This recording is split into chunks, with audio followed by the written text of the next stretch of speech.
नमस्ते madam. Madam unmute first. Camera on केलाय. Yes, ma'am. He is Dr. Prathamesh. He is Dr. Kishore, Dr. Ramesh, and she is Shreya. These are our team. He will conduct the session. Okay, good. Shreya and Prathamesh are PG scholars, and both are Okay. faculties. Professor Kishore and Dr. Ramesh are faculties. And ones who will join are students only, first year All students. PhD will join in Google Meet, and it will be streamed live on YouTube. We have sent the link to Okay. all. If there are questions, we will let you know. Ask after the Okay. session. Okay, ma'am. Great. कशा आहात madam? तब्येत ठीक आहे? हो, आता त्यावेळेला ना मला बोलताच येत नव्हतं. इतकं सर्दी आणि खोकला होता मला प्रचंड. मी दिल्लीला जाऊन आलेले जस्ट, म्हणून मग मी किशोरला रिक्वेस्ट केली की तू घेशील का म्हणून. थँक्यू सो त्या लेक्चर मध्ये पब्लिकेशनचं सगळं कव्हर केलं ना, आय गेस. फॅब्रिकेशन. यावेळेस रिसर्च मध्ये काय सायंटिफिक कंडक्ट आहे ते बघू. Yes. Okay ma'am, we will start. Okay, sure.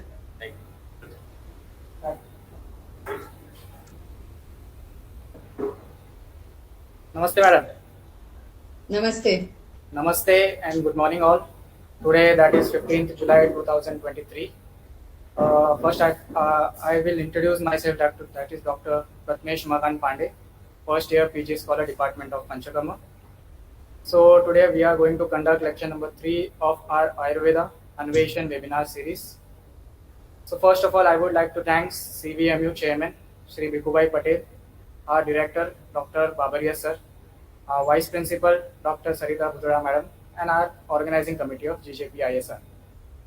So our first question arises: what is research?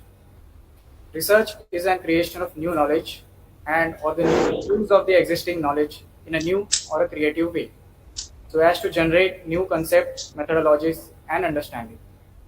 So to conduct research, it should be in a scientific way. So to guide us, we have Dr. Supriya Bhalerao Madam today with us. Ma'am will guide us how to conduct research in a scientific way. So before the commencement of the lecture, I would like to hand over my host chair to Dr. Kishore Chaudhary Sir, Professor, Department of Agartantra.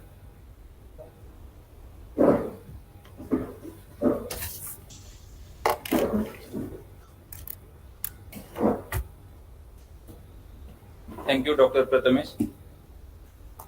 Good morning, all. This is the third lecture of our Ayurveda-Anweshana webinar series. This lecture is on the topic Scientific Conduct in Research, and the speaker is Professor Dr. Supriya Bhalerao Madam. She is Associate Professor, Head Metabolic Disease Research Unit, IRSHA, Bharati Vidyapeeth, Pune. So I welcome you, ma'am, on the behalf of GJC family. So without wasting much time, I invite ma'am to start the session. Thank you. Thank you very much. Good morning, everyone.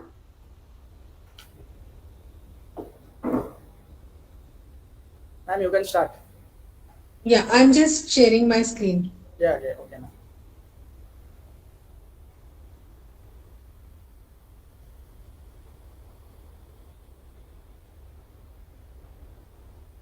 So can you see the screen?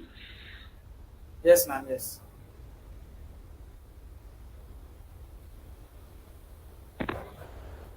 Okay. So today's lecture is on scientific conduct in research, and I understand that these were the things which the college is conducting. First of all, congratulations to those it is very difficult and subject like research. People are expected to know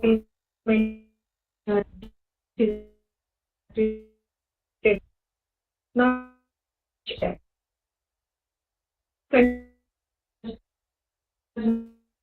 all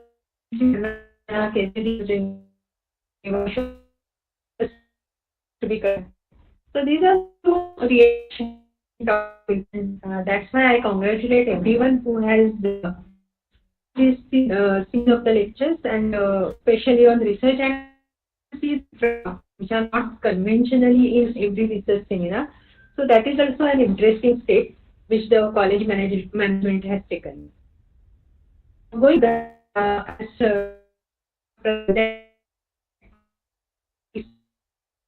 they understand have already had teachers first because these are impact of things.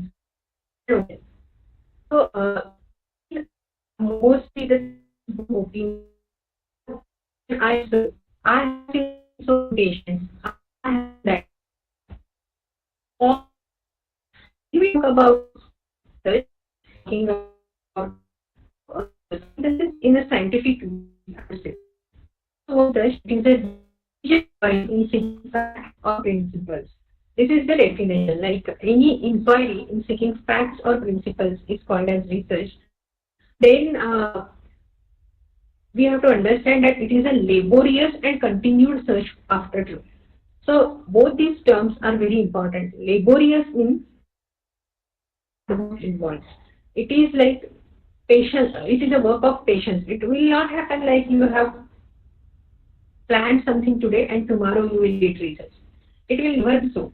Even if you are doing a clinical study, you have to make efforts to get patients, to recruit patients, to follow them up. Because many a times you recruit the patients, but they do not turn up for follow-up. So you have to take extra efforts. It is a hard work. And it is a continued search. That means it will never end at one problem. Whenever we write a thesis, you must have read some thesis, some dissertations, or even some research papers. People write like this that though we have found this, but still this kind of work is pending. So there is still a future scope which we can explore in future. So it is a continued search after truth. It doesn't end after one search. I am going to do in this lecture. I am going to show principles of research and then some steps which you should take while following this. First principles and I just want to say like these quotes which were read on the slide. So when I am talking you read those quotes also. So the first principle of research is to keep an open mind. If you say like no, this cannot happen or this will not happen, or if you are working on some drug, if you are going to say that it is going to definitely work, you are not going to accept, you are not, I mean, going to, this concept is not appealing to you that the drug may not work. So then you are not keeping an open mind. So the first principle of research is keep an open mind. If you are open to science, if you are open to learn new things, if you are open to unlearn few things which you have learned in the past, you will never be able to do research. So always, whenever you do research, whenever you will plan a research topic, whenever you will actually conduct a study, you have to have an open mind that anything and everything is possible in science. Another thing is many a times, especially in our field, juniors are considered like they don't know anything, and whatever is known is to me only. But please understand that in science, everybody you can teach from anybody because there is a lot of scope that even your junior may be knowing something. So that is interesting, and you should accept that okay, somebody knows something more than me, so I should accept that and go further. So keep an open mind is another principle, the first principle of research, that you have to keep an open mind whenever you do research. The second principle is be curious. If you are not curious, if you are not, if you do not want to know something, then you will not be able to do research. I have shown you two definitions of research, but you might be knowing one more definition of research to get answers for your questions. So if you want to get answers to your questions, that means research starts from question and then you find the answers to those questions. When there is a question, there is a curiosity. So you have to be curious when it comes to research. You have to start with that, and unless you have this research, curiosity preserved till the end of your thesis or dissertation or publication or research project, whatever you are doing, then you will lose interest in the subject. It is possible that when you are doing actually the research work, you will find that now it is becoming monotonous. Monotonous in the sense, same thing you are doing again and again. Because patient comes, you recruit, you give medicine, you ask certain questions. So it doesn't remain very interesting to you. The curiosity gets lost. You have started with some principle, with some question, with some interest in the problem. But when it comes to execution, you find that it is the same thing which I am doing again and again. If somebody is going to do animal work, then it will be same thing like daily you are feeding the animals, you are seeing their progress. So nothing new is happening. So how to retain this curiosity? So yes, even if that is a monotonous work in the middle part of research, you have started with a question. Until the time you get its answer, you have to remain curious because what you are going to get is at the end only. There was a question with which you are going to start, and then there is an answer which is at the end of the tunnel. But you have to walk that tunnel with the same curiosity and same interest. Then only you will be able to find the answer to the question which you have asked. So these, as I said, that there are very interesting quotes here. So some one I will read for you that some men see things as they are and say why. I know where so when you start asking yourself why not? Why not I can do this? Why not there can be four doshas? Why not there can be eight dhatu? If you start asking, you will find answers. And then that curiosity element remains there throughout. So be curious is the second principle of research. Then there are few more principles. The foremost is have sharp observation. It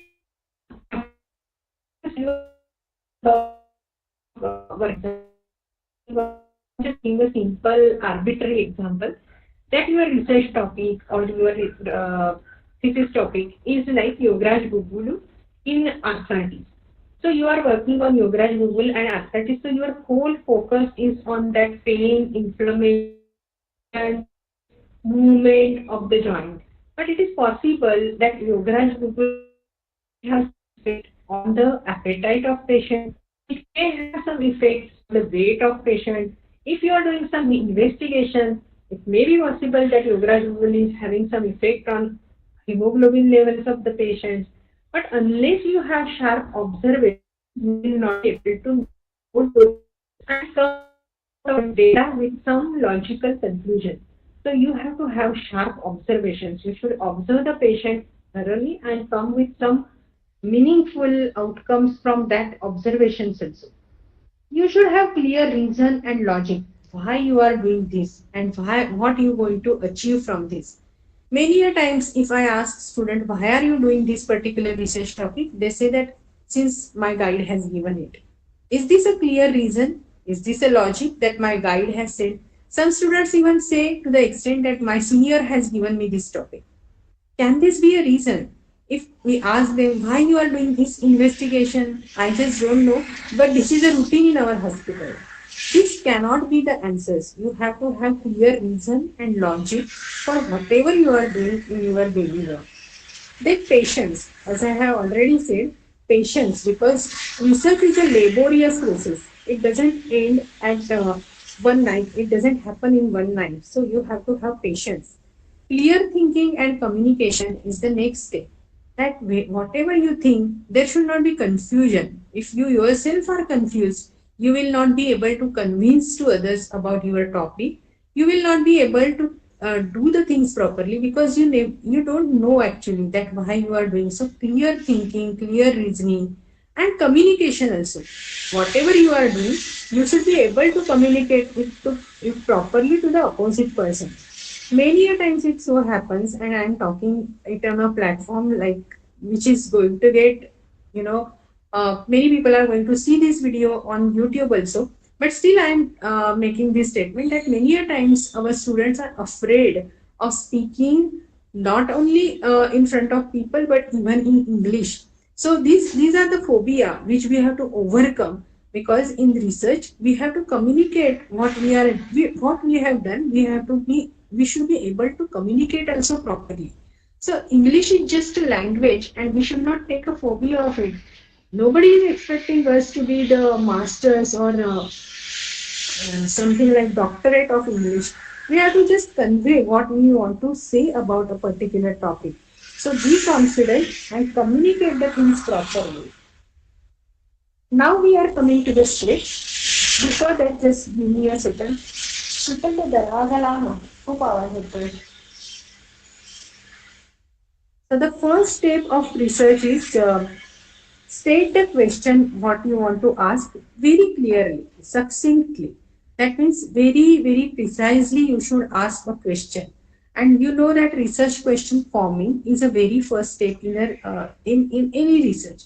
And you must have learned about the criteria of good research questions like finer, that is feasible, interesting, novel, ethical, relevant. So your research question has to be according to finer, or it should follow the finer criteria. Now let us just think about these two research questions. Study the effects of what are the effects of yoga on health, or what are the risk factors for early death? Do you think these are the right questions or good questions? I think they are not, because we can ask these questions more precisely. These questions are very vague, these questions are very broad. So, how we can make them specific? Now, the same thing, if we convert it like this, so instead of yoga, I have made a specific change pranayama. Influence Ph.D in normal and asthmatic individuals. Ph.D is a pulmonary function test. So now instead I have made pulmonary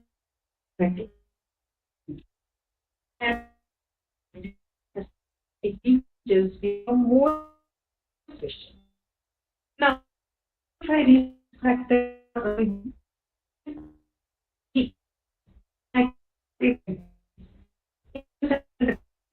contributing to early mortality and morbidity. Now, I have a specific identified risk factor, and now I am seeing like how much it contributes to the early death. Now this question become more specific. The next step is you have to be very clear that why are you doing this study? Any study you take for your thesis, your research work, why are you doing that? Literature search, from literature you will get to know that whether studies have been done before or not. And you should discuss with peers, remember that they should not over influence.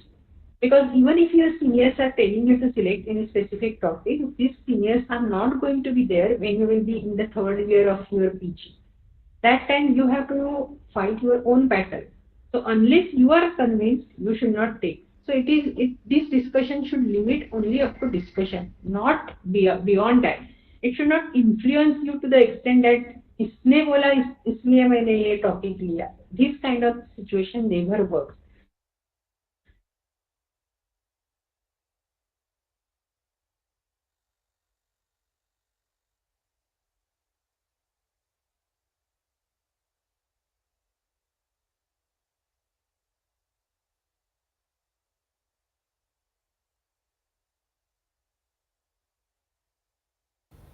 Madam, Or search anything on Google to get the information. Yes. continue, madam. Hello? Your voice was not audible in between, so you can continue, ma'am. Okay. Now, do you know me? Yes, ma'am. Hello? Yes, ma'am, you are audible now. Okay. Yes. So, okay. So, the next principle is ask yourself, why this research? Why I am doing this research? What I am going to get from this research? Is it feasible? Now, whatever you plan, I told you about finer criteria. The first F is for feasible. And feasibility is in terms of time, because when we are doing MD thesis, we hardly have 1.5 years in our hand to do actual research work. Because first year goes in getting acquainted, writing synopses, then exams, or some colleges have exams, some colleges do not have. So the first year goes like that only. And in second year and third year, whatever work we do, we have to finish. Mainly the thesis is to be submitted 6 months before your final exams. So you have to be ready 3 months, 6 months. You have to finish your work. So hardly you get 1.5 year in your hand. So whatever research problem you are undertaking, is it going to be completed within that time span, 1.5 year? That is the next point of feasibility. So time, then money. If you are going to take a research problem which involves huge money, I want to study the effect on my gut microbiome. The Panchakarma people can think like, okay, I want to study what woman does to woman does to microbiome. Very interesting research topic. But do you know what is the cost involved in gut microbiome testing? It is like 6,000, 7,000 rupees per sample per, visit. That means in the baseline, if you do gut microbiome analysis, 6,000, 7,000, and at the end of study again 7,000 rupees. So per patient minimum 15,000. If you take 10 patients, 1,50,000, and other costs are also there, that panchakarma procedure, administration and all. So is it feasible in terms of money? Is it feasible in terms of number of patients available in your hospital? Because many a times we do not get patients of all different kind of diseases. So whether the enough number of patients are available in your hospital of the disease which you are going to study in, so that is another thing. Then competence. If I say like I want to work on microbiome, do I know anything about microbiome? Do I know the basic microbiology? Then why are I selecting this topic? I have to depend on somebody, and that somebody may not available when I need. So the feasibility should be based on my own capacities and my own expertise for MD thesis. When you go for some bigger research projects, government level research projects, yes, I will suggest that you should go for collaborations. Even during MD studies, you can do collaborations, but then be very specific, like the person has understood what you want to do, is definitely going to help you. Also ask about any cost involved in this project, because it should not happen that you start working and then you realize no, it is going to be very costly affair. So talk with your collaborator if you are going to have collaborator even during your MD studies. Then you have to ask like, has this project done before? So if yes, the answer is yes. Then also sometimes some studies have to be repeated. For example, if I have studied the prevalence of Prakriti in any particular city, say for example in the year 1990, now after 40 years, 30 years, I can study again the prevalence, because I want to check like whether something has changed or not. Sometimes we even want to repeat the similar study again just to see that reproducibility of the effect of the drug which has been claimed. But in that case, your introduction, your methodology should be very clearly focused, and there should be clear mention that since this was very interesting study and it has led so and so results, I want to reconfirm, and that reconfirmation cannot happen just next year. If your senior has done something and this year you are doing the same topic again, this will not be the case. You can repeat it, but after some time in some different settings. Some persons from some other college, like somebody you might see in a reference that somebody in Northeast region has done the thesis. Now you want to repeat it in your population, that is acceptable. But it cannot be like last year somebody has done and now next year also I am doing the same thing. So lastly, the same thing which I have told you, is it worth of the effort, time and money which I am going to invest into that research topic? So ask yourself these questions and then only select any research problem. This is a principle which is actually very important, but we many a times ignore this principle. What this principle says, that you have to do research for sake of research and not for any other, like my MD will get completed, I will get degree, my parents will become happy, my some other guru who has motivated me to do MD, he will be happy. These are all materialistic kind of incentives which we keep in our front of us.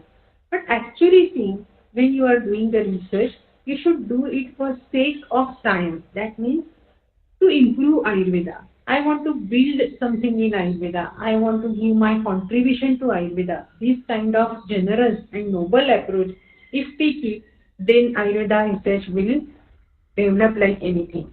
The next step is define the objective. So whenever you are defining objectives, you have to be very, very focused. You cannot have vague objectives which can give two, three meanings. So have a very specific objective. The objective should be derived from the question you set up. For example, the research question which I had shown you just now, does pranayam improve the pulmonary function test in normal and asthmatic individuals? So your objective will be to study the effect of pranayam on pulmonary function test in normal individuals as well as in asthmatic individuals.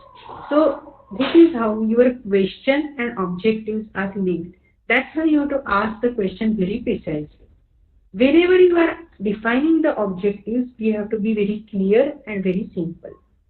Now people ask like, what is primary objective? What is secondary objective? Do we have to write both this primary and secondary objective? So it is not necessary that you have to write it in two parts, primary and secondary. You can simply say objectives and you can write the objective under that. But if you want to write like primary and secondary, then primary objective will be related to your primary research question. For example, in this example of pranaya, to study the effect on pulmonary function test will be your primary objective.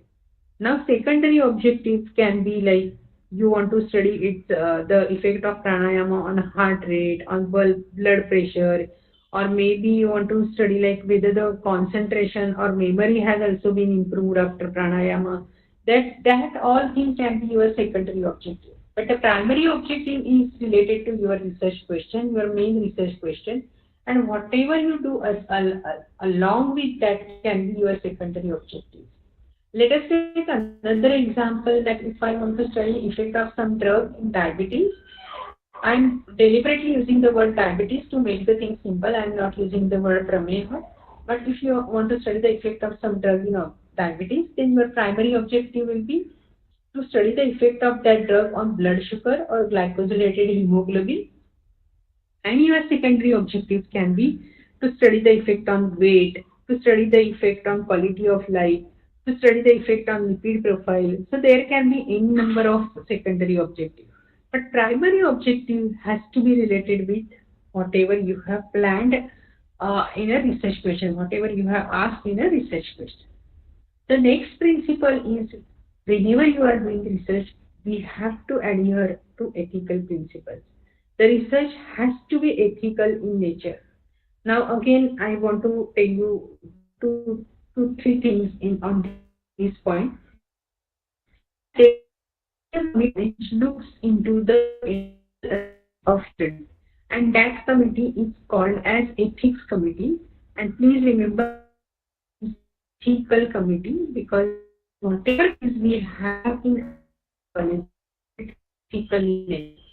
So look in part of ethics and not adhere to other because we have to care of the research. You and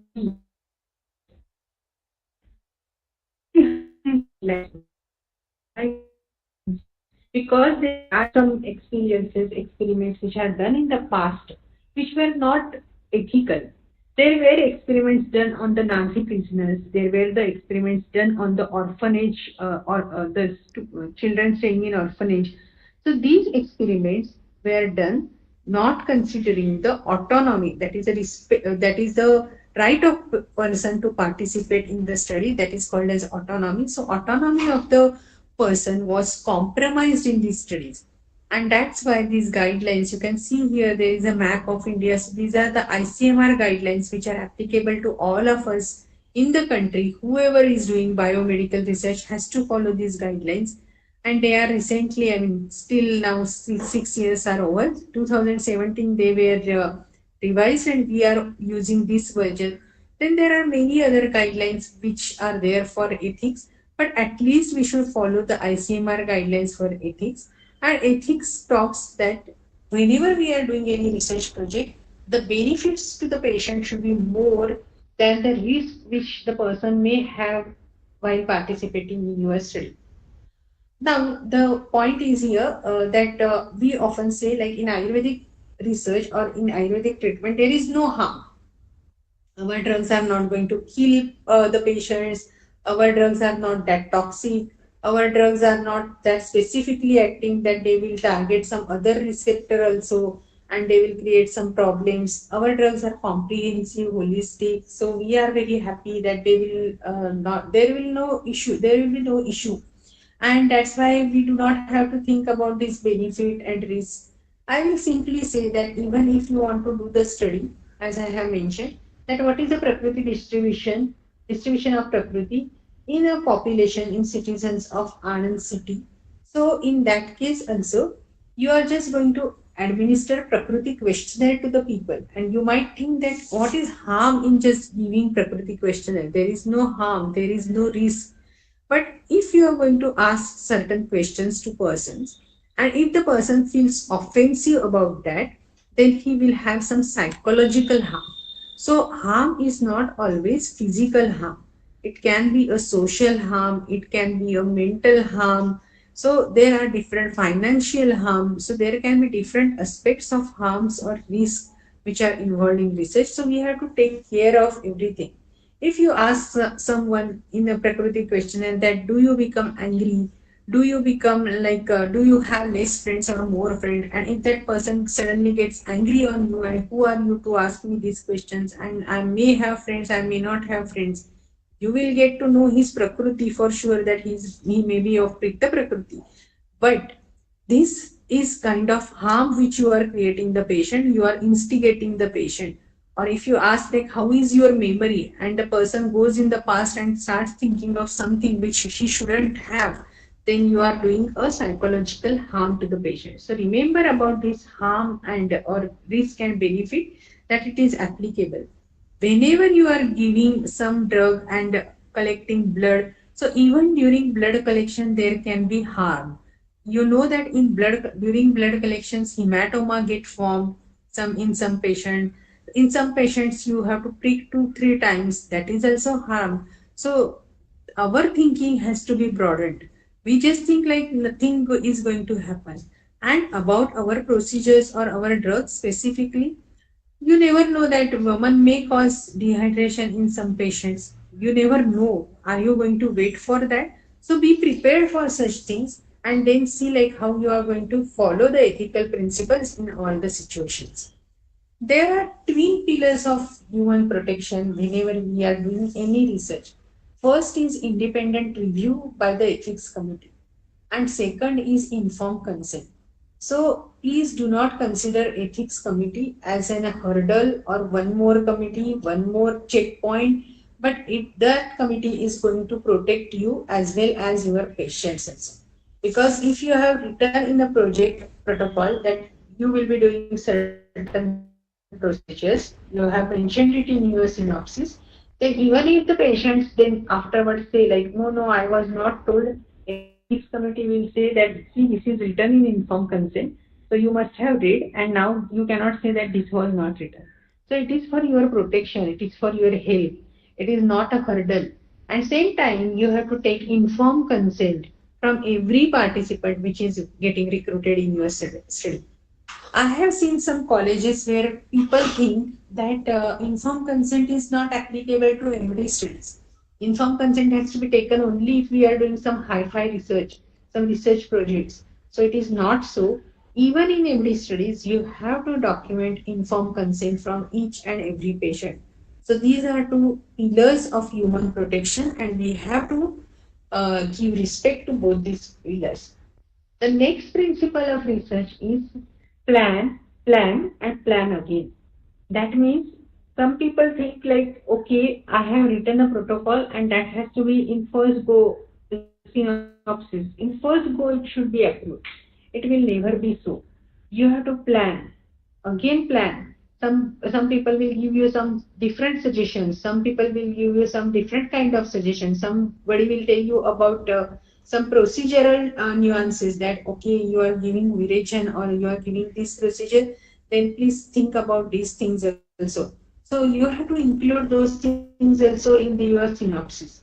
So that's why it is a continuous process, and even when you start working on the project, you will realize that okay, as I have imagined, this is not that easy. I need to make some changes in the protocol or synopsis again. So again, you have to plan something. So it is a continuous process, and you have to keep planning throughout. And planning, as we will go ahead, we will see that planning is not only for protocol drafting or synopsis drafting, but when you will actually do study, that time also you have to plan, like how I will recruit the patient, where I will store the drugs, how I will distribute the drugs, how I will keep the records, where I will keep the records. All these things are part of planning, and that's why you have to plan and continuously keep planning. What statistical analysis I will do, again plan. Which statistician I will go to get the statistical analysis get done, that is again planning. So planning will be continued. Then the next thing is state what you want to do and do what you have stated. So this is a very important principle, that if you want to record certain things, then you have to mention them in synopsis. And if you have not mentioned them in synopsis, do not do extra thing just because now you feel so.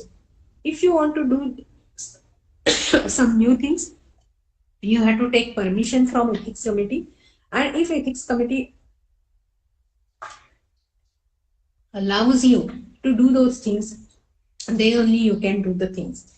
I will give you an example that you have written in synopsis that I will recruit the patients in the age group of 40 to 60 for osteoarthritis study.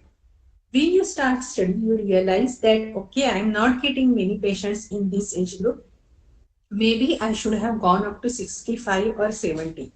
Now you cannot change the age group just because you failed so, or just because you have changed the procedure for every study. There is a guide to, if you have research committee in your college, research lastly the ethics committee should also do the thing. So whatever you stated in those things, whatever you maybe students have blood pressure, because of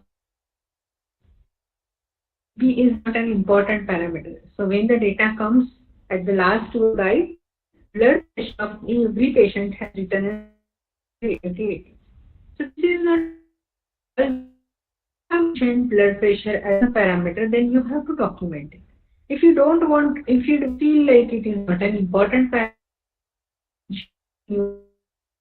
whatever you mention, you have to do it. And that's why this is a very and fix it in your mind, that state what you want to do and then do what you have stated. You have to write a protocol. Generally for MD studies or Ph.D. studies, we call it as a synopsis. It should document procedures which will be used to answer the questions you have asked, from which you derive your objectives. So first comes research question, then from the research questions come the objectives, and to address your objective, what you are going to do, what plan you are going to execute, that everything you have to document as a protocol or synopsis. So there are different sections of synopsis according to different universities. Different universities have set slightly different format, but generally introduction, material methods, plan of action, these things you have to write in the synopsis. And then you have to write the details to the extent that tomorrow, if you are not available, if you go on leave, and your colleague, your friend is going to going to see the patients on your behalf who are ongoing in your study, he or she should be able to do it very properly reading your synopsis. So every minute detail has to be mentioned in your protocol or synopsis, and then that can be so easy that anybody else can follow it. The next principle of research is to avoid bias. Now, bias is what? That it is a kind of partiality which comes as a human natural tendency. When now I am giving a lecture to you, if I was able to see you all on your cameras are on and I would have been able to see you all, maybe I would have seen some familiar faces, then my attention would have gone to them more because this is a bias. I will likely to tell or talk to these people more. So this is a kind of bias. The students who give answers in class are favorite of the teachers. This is bias. So bias comes as a human tendency. It is a natural tendency. We cannot reduce it to zero, but we can avoid it as much as possible. So bias can be avoided at various stages. I should select a topic. I should plan it in such a way that there will be a comparator, there will be a control group, the study design will be proper. So I always give an example. If I draw a line and if I ask you, is this line big or small? Will you be able to give me the right answer? So obviously no, because there is only one line. But if I draw another line next to it, then you will be able to tell that in comparison with that the new line, whether the previous line is longer or shorter. So similarly, in research also, when you are working on only one drug, it is very easy to say that this drug is working better. But when we put a comparator, a control next to it, then you get a real idea that whether it is really working or not. So that is how I can avoid. If I had a single group, I would have definitely said it is working. It is very good drug. But when I introduce comparator in comparison to that comparator, how the drug working, how the drug is working is more important, and that is how I can avoid bias. During implementation, there are techniques like randomization, blinding, so I can avoid bias during the implementation stage also. During that I need not to say like whatever results I'm getting, I want to show that my drug is wonderful drug and it is working. So I will twist the data so much that it will give me something in favor of my drug. I will do this analysis, that analysis. Okay, if I'm not getting results in my whole study population, then I will divide male and female separately and will try to see whether it is working more in males or more in females, or I will divide the population as per the age group and would like to see that whether the drug works in a younger age group, if not in old age group. So these are the biases which come during the analysis and they should be avoided. And even during the interpretation, everyone has a tendency to show that my drug is the best. The treatment which I am going to give to the patients is the best treatment. This is, interpretation bias that whatever it shows, but I would say that it is the best treatment. So during interpretation also, you should view the results or interpret based on the factual things. Whatever you are going to see, whatever you are seeing actually, that you have to interpret accordingly. You cannot like overclaim or underclaim the finding and say something which you want to show. So these are the things which you have to remember. And that's why the step here is identify, understand, and minimize the bias. As I said, that we cannot rule out the bias completely because it is a human tendency. So we cannot rule out or reduce it to zero completely, but we can understand and minimize it.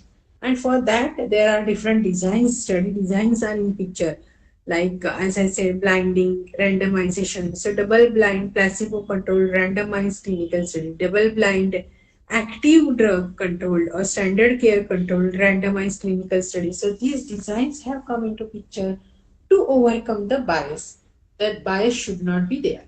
And a statistical analysis should be also planned before start of the study so that you cannot twist the data like now I will separate male and female, I will separate as per age group, I will separate as per prakriti, and we'll try to see at least the drug works in one segment or one component.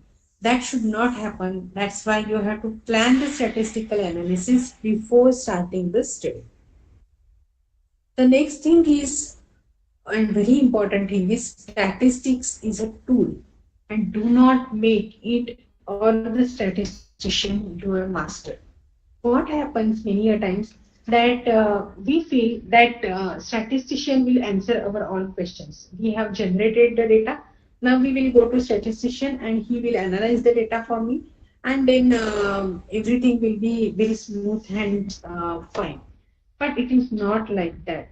Statistics is a tool. It is just a tool.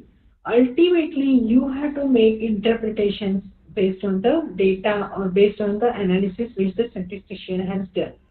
Many students even tell like from where you have calculated, if at all they have calculated sample size, then they say like statistician has done that. How who has analyzed how these why this is used for analysis? My statistician has said this. This thesis is yours or statistician. If it is your thesis, then you should have some say in which test you are applying.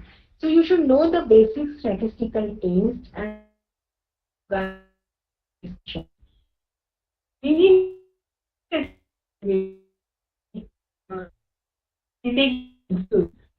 for example, the scores is a data different value. So if you have coding like Agni Lakshana score or some Vamana Lakshana, Samyak Vamana Lakshana score. So these scores have to be treated differently than the actual biochemical investigations or readings values where you get like weight or height, hemoglobin. These are the actual values which you are getting using some instrument, and the score values are based on the interpretation of the person who is filling that form or who is giving answers to you. In this case, you cannot treat both the data in a similar way. But sometimes statisticians do not understand this difference in Ayurvedic things, and they may use them. I mean, there is a possibility that they may land up in using the wrong taste. In this situation, you should be able to understand that which is the right test, which test has to be used where. And let me tell you that there are only 8 statistical tests, maximum 8. 8 statistical test ऐसे हैं जो हम use करते हैं. So is that so difficult for us to learn those things, to make our own data better, to make our own thesis better? Can't we just learn these 8 tests? And that too, I always say that we are doctors. We are not statisticians. So we need not to understand that from where this formula has come, how this formula looks like. Now all things can be done, all the statistics can be done using softwares which are available on internet. Some of them are freely available also. So you can make use of those things even if you don't want to do on your own. Please be assured that you should know this test and where which test has to be applied where. That should be clear in your mind. So if somebody is applying wrong test for your data, you should be able to correct it. Statistics, students go to statisticians and give huge charges, but they are not willing to learn on their own. Why this is so? This is something we have to think about. Then the next thing is like, as I have said, we are talking about statistics. That a knowledge of statistics is like a knowledge of foreign language or of algebra. It may prove of use at any time under any circumstances. So you know that what this principle wants to say, that if I know how to speak Gujarati and if I come to then I will be able to survive myself in a better way. So same way, if I know statistics something, then I will be able to survive in any stage of my research. And that's why I should know some basics of statistics. And believe me that statistics is an extremely interesting subject, because it is like Sanskrit or any other language. If you have taken in your 12th standard also German or anything, it can give you full marks, and if you are correct, you are 100% correct. Then there is no chance of going wrong. So try to learn some basic facts of statistics. You need to calculate sample size also to answer your question. You might have heard that for any research study we have to calculate sample size. But in our MD or PhD studies, we never do that. In MD studies, our sample size is always 30, and in PhD, our sample size is always 100. This is no rule, and this is nowhere written also that you have to have these numbers. And further, what we do, if in MD study we have two groups, then this 30 only we divide into two groups and make two groups of 15, 15 each. If we have three comparator groups, then we make it 10, 10 in each group. So this is absolutely wrong because we have not calculated sample size and we are dividing further that sample size into smaller groups. The good news to you is if you actually use sample size calculation, then in some problems, in case of some problems, even 30 would be a more larger sample size. If you actually calculate the sample size, it may give you answer 22 or 24 also. Then you will be happy because you can only recruit 24 patients in that case. So my advice to everyone, even if PG students are doing their thesis, calculate a sample size and find out like how many numbers of patients are required to answer the question which you have asked. Now we have to understand one more thing, that if we do not consider or we do not recruit those many patients, if we do not consider that sample size, then it is likely that you will not get answer to the question. But what is problem with us that we ask a question, we want answer to that question positive only, but we do not take the sufficient number of patients to answer that question. And at the end, still we want to show that our drug is working. So this is not right because you are doing something wrong and you are assuming that you will get a right answer. And that's why whenever people say that I have got everything significantly positive and significantly higher, significantly more, I feel doubtful because if you have not considered the adequate number of samples, it is less likely that you will get significance everywhere. That's why sample size calculation is a very, very important step, and I would recommend that everybody should calculate the sample size. If you do not get result in your study, at least you have a discussion point that since I could not recruit so many number of patients due to time constraint or money constraints, I could not go or I could not get the statistical significance, but I got some results. So you can justify your results if you have calculated sample size. Analysis planned a prior. That means before starting the study only you should write like what statistical analysis you are going to do on the data that will be generated, so that you cannot twist the data or you cannot draw multiple conclusions which were not initially thought of from the data which you will generate. So that's why the statistical analysis plan has also to be defined, planned in a priori, that means before starting the study. The next point is about data collection. So in thesis or in research work, you are going to generate a lot of data. And when you are recording data, there has to be some kind of basic things which you need to follow. The first thing is integrity. That means whatever you reading you are getting, you have to document that. You do not have some leading questions to get positive data. I will give you an example. जैसे आपके पास कोई pain related complaint का patient है and you are recording the pain on some scale, तो patient जब आता है आप उसको एक्चुअली पूछना चाहिए नेक्स्ट टाइम लास्ट टाइम के कंपैरिजन में आज आपका पेन कैसे है, has it been reduced, has it been worsened. But आपका क्वेश्चन ऐसे होता है लास्ट टाइम से अभी तो आपका पेन अच्छा ही होगा. So that means you are not allowing the patient to give you proper answer. You are going to get the answer which you want the answer which you want, and that's why you are not keeping a integrity in data collection. You are twisting the question. You are asking the question in such a way that you will get a positive answer only. So this is not a integrity in data collection. Or if you are taking weight, you are working on obesity and you are documenting weight. You remember that last time I'm patient in your study and you remember very well that last time my weight was 70 on your weighing balance. Now you want to show that the drug is working. So the weighing balance may be showing 70 only, but you will record 68 or 69. this is not integrity. Because integrity means you have to be very loyal and you have to be uh, honest to yourself first. And that is how you have to collect the data. Second thing is accuracy. So whatever reading you are getting, you have to be very accurate and you have to pinpointly, precisely mention that reading. Minute observation is another thing which I told you that we have to document every observation. Now, many a times for your thesis research project, you prepare case record forms. In case record forms, you have defined questions.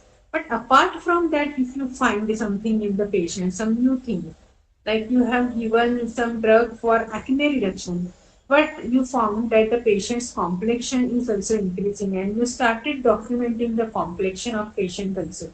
There is no space in your case record form to document the complexion, but you want to this is your observation, you want to record it, then you can maintain a diary or a notebook or register, and in that you can add these minute observations which you will do, and are called as this diary, or this register is called as source document. And this diary or source document can be useful to you at any given time point, because if at the end, or you can even make a small another paper based on that, and you can place it in conferences like World Ayurveda Congress or so. So these minute observations can help you in any ways, anytime. So keep documenting those observations also. And lastly, whatever data you collect, whatever it may be, the documentation has to be excellent. You have to document the things very properly. You have to keep the things very properly. And this is applicable not only to the data, but whatever you do in your research, like you have ethics committee permission. Suppose you are a Dravya Guna student and you have given the drug for authentication to some lab, then the lab sends you report. Or if you are a Rasashastra person, you have prepared some drug, you send it to some lab for analysis, the lab sends the report. All these reports, all your documents, all your ethics committee permission, everything related to your thesis, apart from data, has also to be documented or and kept in one file, which is readily available to you at any given time point. You can place, I mean, you can keep your synopsis in that file, the synopsis approval, the ethics committee approval, then the case record forms blank copy. So anytime if you want to take Xerox, you will have one copy always in that source in that file, which you are preparing as your master file. So all documents related to your thesis you can keep in that. And of course, data has to be documented very excellently. You have to decide a policy like how you are going to document the case record forms, then you will convert them into Excel sheet. That Excel sheet, how you should prepare, how you should maintain, and no data should be lost in between. You forgot to write, you forgot to mention, these things should not happen. So how you are going to handle the data, manage the data, document the data, that also is a very important principle of research. And as I said, for that you have case record forms. You have to document consent, and all these consented documents also, consent documents also, you have to preserve till the end of your study. So keep them also somewhere in a proper place. If you are not sure, you can do some pilot testing, make some mistakes, correct these mistakes, and again modify your protocol, case record forms. But whatever you do, you have to keep a record of everything. Adhere to the protocol. Okay. So whatever protocol or synopsis you have written, you have to follow that thoroughly, and word to word you have to follow that. You cannot change it in between. I always give an example that your protocol mentions that you will recruit the patients of age group 18 to 35. Somebody comes to you and says that just 2 days back I celebrated my 35th birthday. So now I am 35 complete and 2 days old person. Will you take this person in your study when your inclusion criteria says only 18 to 35? The answer should be no. But many a times in desperation to recruit the patients, we keep recruiting the patients which are not as per the eligibility criteria, inclusion exclusion criteria which you have defined. So be very particular that whatever you have defined in your protocol, you have to adhere to the protocol and you have to follow it till the end in all patients. Document what you do and also what you have not done. So, as I said, that if you have not written pulse in your case record form, but now if you want to record it, then mention and document it. So, whatever you have done, document. If blood pressure you have taken, then actual value should be entered, not 120 by 80. And you have to document what you have not done. So if you have not taken weight of a person or you have not taken temperature of a person who is participating in osteoarthritis study, write in front of the temperature column that not recorded, not documented.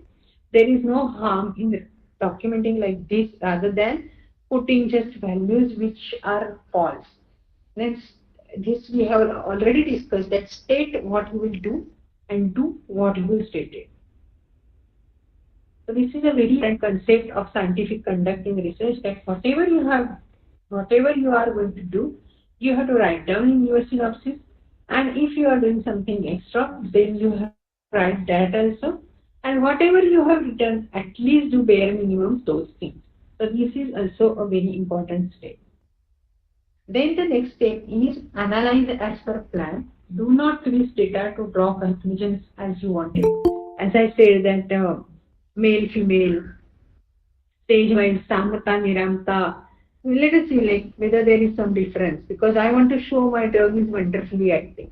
And if the data is not showing that kind of trend, then I start dissecting or then I start dividing the data to get the results as I want, or I selectively delete some facts. I falsely add some facts. So all these things are wrong, and we have to analyze as per plan, and we should not twist any data or draw any conclusions which we want. So that is also another thing. We have to draw conclusions which are supported by data, which are coming very clearly from our study. Those conclusions only we have to draw. We should not like your results are not showing that your drug is that effective, but you draw a conclusion that my drug is excellently working and it is the best drug for diabetes. This is not a right thing to write. Your conclusion should always be supported by the data that you have generated. And then the last thing probably is that whenever you are doing the research, there has to be an outcome. There has to be some outcome of your research. Now that outcome of your research and so the diseases are not coming into a public domain. Everybody now shows diseases, but they are in parts and in sections, so it is very difficult to read. The main outcome of your research has to be a publication basically. And there are different types of outcomes. You can either publish the results of your study, or you can get a patent. And you might think like from MD studies whether the patent can be obtained, but you might have read stories about the students in KLE Ayurveda College at Belgaum that during their MD studies they have worked on some instruments and they have got patent. So this is possible. So publishing can be one outcome. Patenting your ideas, patent of your results can be another idea. Commercializing, you can sell the product to a pharma company. You can sell the data to pharma company because now people want data, and if you have data, then you have a value. So you can commercialize your data. And ultimately, everything we are doing is for community. So reach out to community on which you did the research. So the research should be beneficial to the community, and your findings should reach to the community. Many a times we take the participants, get their consents, we do the study properly, but we do not communicate the results to them. Like what has happened. If you are going to see the prevalence of some disease in some rural population or some slum population, the people are interested to know that what happened. A simple thing like whenever you are doing any research study and you are taking blood from participants, everybody will ask you like, what are my results? So same way, if the blood collection, if you have done blood collection and you are using results and you are giving them the results, you are doing some analysis, some investigations on the population. Though it may not have blood collections, blood investigations, but some kind of investigations you are doing, then it is your duty to reach out to the community and convey the findings and adopt the thing. If you find like, suppose my research involves that unhygienic conditions are leading to so and so disease condition. This is a survey study you have done in a particular community, and you have come to a conclusion that their unhygienic practices are leading to this particular disease. Then isn't it your responsibility to go back to the community and tell them afterwards that you should not indulge in such unhygienic practices? So of course, yes. So the outcomes can be of these different kinds. And I'm sure that you have discussed about the publication which is most relevant to us. Like in a IMRAD format, we have to write an article, and we have then seen the different things like in very first lecture, the fabrication of data, the falsification of data, plagiarism, all these things Dr. Kishore Patwardhan has dealt with you. And this is how the structure of article is, and we have to, write an article from our thesis, and that will be a real outcome which will be read by many people. And fortunately, you have Yogesh Deve sir in your college who can guide you for these things. But there has to be an outcome, and for every thesis, the most published.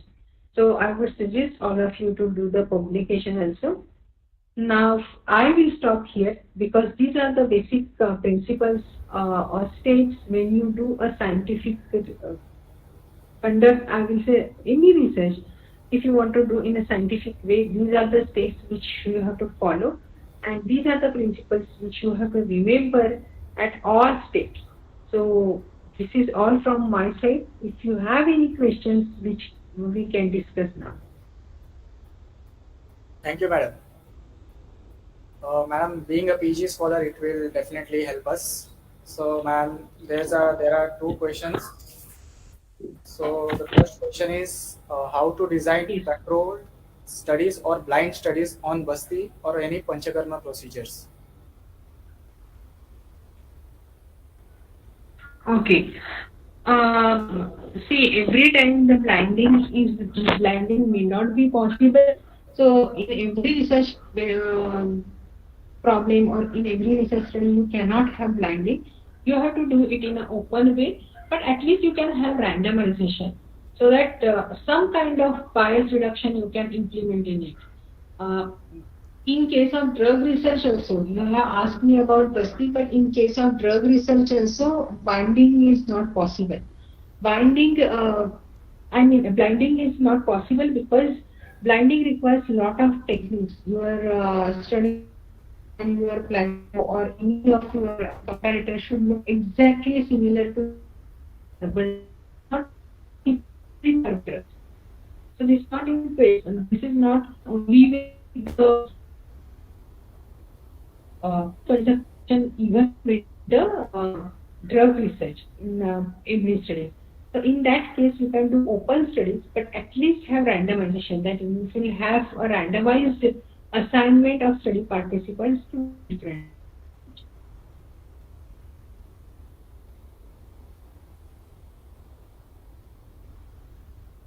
Hello? Yes, ma'am. So, ma'am, our second question is also it's a similar one. How to design control studies or blind studies on Langan and Langan Pachana. I couldn't get the question. And the question is how to design control studies or blind studies on Langan and Langan Pachana. Langan or Langan. So as I said, blinding may not be possible every time. But here the thing is like the drugs which you will be using, Langan, Pachan. So you can have a similar looking other drugs if you are giving for Pachana, in one group you are giving some vati, and if you are matching another vati, similar color, similar looking, then you can give as a comparator and you can have a blinding there. So every research study we need to discuss in the detail, and every study has some different angle to it. Now people ask, like, every time do we have to have a control? So I will answer this question that even the control or comparator is also not necessary in every study. Suppose you want to study the mechanism of Basti, then why you will have a comparator? Because here your objective is to study the mechanism. So you will give the Basti and you will study the mechanism to the extent what you want to do. So even control is not required. So this is like based on your objective, what kind of objective you have in mind, that then accordingly you will design a study and accordingly you will have a study design. Uh, I hope I am clear. yes, in this regard, how to deal with the questions after, for publication when we go for publication of these researches, the reviewer Yes, asks. so Yes. so you can write accordingly, because many of you might have read, and I guess you have more Panchakarma students. So you should read. Otherwise, if you have not read, I have published 2 papers on Basti, and both those papers are open label studies. I mean, they are single group studies because I wanted to evaluate the mechanism of Basti. So in that case, we had written to reviewers that this was a study which was done as a proof of concept to generate or to understand the mechanism of Basti, and that's why the control group was not employed. So this was the answer which we had given to the reviewers, and you are right, Dr. Yogesh, because from very good journals also we have got queries. But then we have to answer in a proper way, because we know like why we have done this and what was our intention, what was our objective.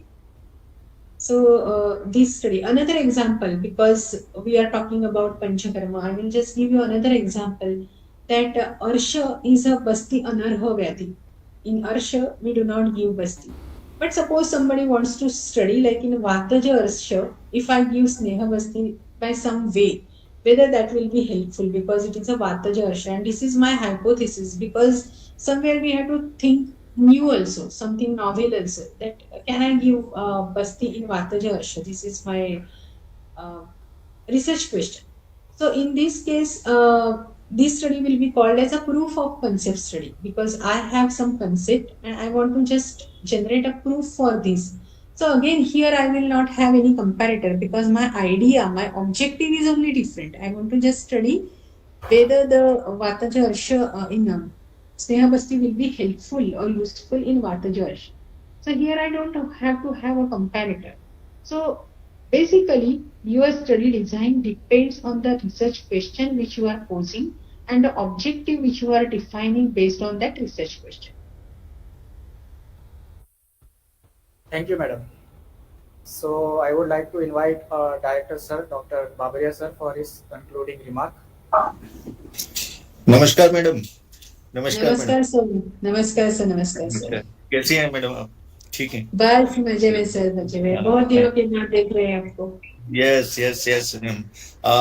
आपने बहुत ही अच्छी तरह से हमारे बच्चों को काफी कुछ सिखाया, और जब भी हमें जरूरत पड़ती है आप आ ही जाती हैं, इसलिए बहुत बहुत धन्यवाद है। और आप आगे से भी हमें सहयोग करती रहेगी, और जो नए नए बच्चे हैं उनको आप अच्छी तरह से गाइड कर रही हैं और आगे भी करती रहेगी, ऐसी अपेक्षा है आपसे। और खास करके on behalf of J.J. Patel and CVM University, I am very thankful to you, ma'am. Thank you, sir. Thank you very much. And we will be in touch. Yes. Thank you, sir. Thank you. So this, I would like to conclude our today's lecture. Thank you all. Thank you for all the participants for joining this lecture. Thank you. Thank you all. Thank you, madam. It was nice lecture. Very good.